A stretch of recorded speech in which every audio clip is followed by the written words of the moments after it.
एक समय की बात है। भगवान विष्णु ने सोचा कि वे अपने भक्तों और कुछ विशेष अतिथियों के साथ एक भव्य भोजन का आयोजन करेंगे। उन्होंने सभी देवी देवता, ऋषि मुनि और भक्तों को आमंत्रित किया। इस सूची में महर्षि दुर्वासा का नाम भी था। महान तपस्वी, किंतु क्रोध में शीघ्र आ जाने वाले।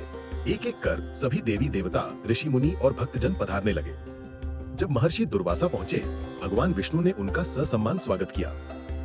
लेकिन विष्णु जी ने देखा सभी तो आ चुके हैं, बस उनके दो विशेष भक्त अभी तक नहीं पहुंचे हैं। भगवान ने मुस्कुराते हुए सभा में कहा, आप सभी से विनम्र निवेदन है कि थोड़ी प्रतीक्षा कीजिए। मेरे दो भक्त किसी कारणवश अभी यहाँ नहीं पहुंचे हैं। मैं चाहता हूँ कि जब हम भोजन करें तो वे भी हमारे साथ हों। सभा में सभी ने सहमति जताई, परंतु दुर्वासा ऋषि के मन में ये विचार आया, मुझे बुलाकर यहाँ बैठाया गया और अब केवल दो भक्तों के लिए प्रतीक्षा। ये सम्मान है या अपमान? फिर भी उन्होंने मौन रहकर आसन ग्रहण किया। समय बीतता गया। भगवान विष्णु का ये अटल नियम था कि उनके सभी भक्त एक साथ भोजन करें, लेकिन दुर्वासा जी के मन में ये देरी खटकने लगी। अंततः जब दोनों भक्त पहुंचे, भगवान ने भोजन प्रारंभ किया। लेकिन अब तक दुर्वासा जी के मन में क्रोध का ज्वालामुखी फटने को था। उन्होंने तीखे स्वर में कहा, हे विष्णु, मुझे सम्मान देने के बजाय प्रतीक्षा में बिठाया गया, वो भी केवल इन दो भक्तों के लिए। ये मेरे लिए असहनीय है। अतः मैं आपको और आपके इन दोनों भक्तों को श्राप देता हूं कि आगे से आपको अपमान और कठिनाइयों का सामना करना पड़े। भगवान विष्णु ने शांत भाव से उत्तर दिया, महर्षि, प्रतीक्षा अपमान नहीं बल्कि धैर्य की परीक्षा है। जो प्रतीक्षा करना सीख लेता है वो हर कठिनाई पर विजय पा सकता है।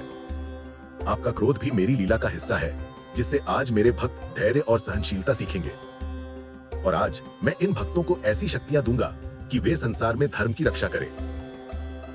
तभी भगवान ने पहले भक्त को आगे बुलाकर आशीर्वाद दिया, तुम में असीम बल और भक्ति होगी। तुम वानर रूप में जन्म लेकर राम के कार्य में सहायक बनोगे। तुम्हारा नाम होगा हनुमान। वो भक्त दिव्य आभा से भर उठा और सभी के सामने वानर के स्वरूप में प्रकट हुआ। फिर भगवान ने दूसरे भक्त को वरदान दिया, तुम मेरे शयन का आधार बनोगे।